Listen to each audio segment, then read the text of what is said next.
మనమైతే ఇప్పుడు గుణింతపు గుర్తులు నేర్చుకుందాం. ఆ తలకట్టు, ఆ దీర్ఘం, ఈ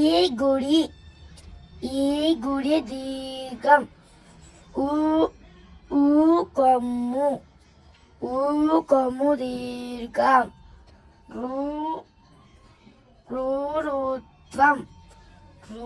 ఋత్వం దీర్ఘం, ఏత్వం దీర్ఘం, ఐత్వం,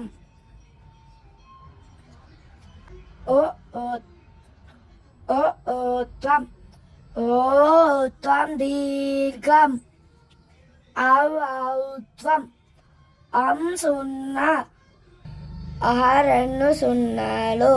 థ్యాంక్ యూ.